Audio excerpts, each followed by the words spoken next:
the Photoshop.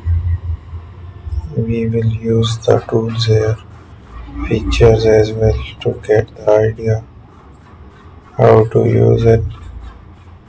We will explore the changes there.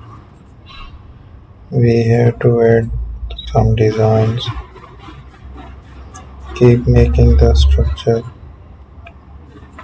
I will make a selection there using an eraser tool. Increase the size of the eraser tool. So let's get it. We will add a paint into the selected area.